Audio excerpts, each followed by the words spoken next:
अपना बात रखने जा रही हूँ, तो प्लीज़ इस पे गौर करिएगा और ध्यान से सुनिएगा। सिद्धार्थनगर में सरकारी आवास योजना के दावों की पोल खोलती एक तस्वीर सामने आई है। जिस परिवार के सिर पर पक्की छत होनी चाहिए थी, वो आज भी घास फूस की झोपड़ी में जिंदगी गुजारने को मजबूर है। दावा है कि प्रधानमंत्री आवास योजना में नाम आने के बावजूद परिवार को आवास नहीं मिला। बारिश में झोपड़ी टपकती है, पानी घर में भर जाता है, लेकिन सवाल ये है कि जब परिवार पात्र था तो आखिर उसका हक किसने रोका? देखिए इस रिपोर्ट में। ये तस्वीरें सिद्धार्थनगर के बर्डपुर नंबर 14 के टोला खैराबाद की हैं, जहां जयप्रकाश अपनी पत्नी आशा और 2 बच्चों के साथ घास फूस और छप्पर से बने मकान में रह रहे हैं। परिवार का दावा है कि प्रधानमंत्री आवास योजना की सूची में उनका नाम था, लेकिन बाद में नाम हटा दिया गया और उन्हें अपात्र कर दिया गया।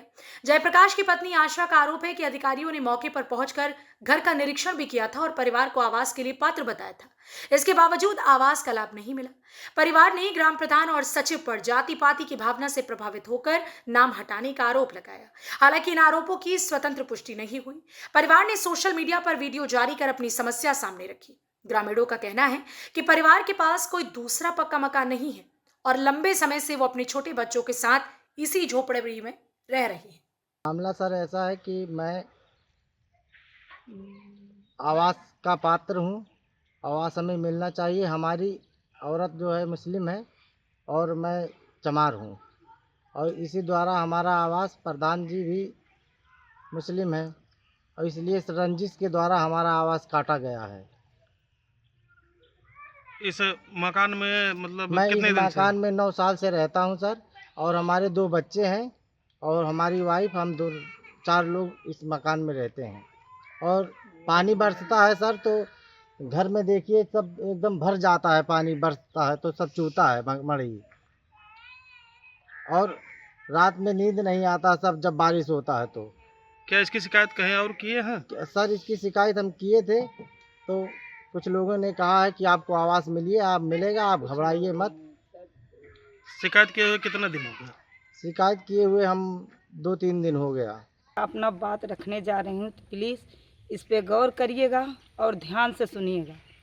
मैं बरडपुर 14 टोला खैराबाद नौगढ़ पोस्ट नौगढ़ से बोल रही हूँ। मेरा आवास आया था सर, और बहुत ही अच्छा से जांच हुआ था। लखनऊ से टीम आए थे, सब जांच किए थे और कह रहे थे कि आप पात्र हैं, आपको आवास मिलेगा।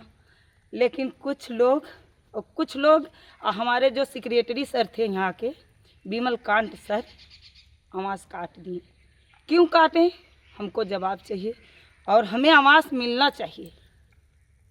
और मैं शिकायत भी करी हूँ 2-3 जगह जाके कि भाई मेरा आवास आया था सर और मेरा आवास कट गया। कितने सालों से रह रहे हैं इसमें? हम 9 साल से हैं। हम 2 लोग हैं, हस्बैंड वाइफ, और मेरे 2 बच्चे हैं। आप देख भी सकते हैं, क्योंकि मैं पात्र हूँ तो आवास मिलना चाहिए।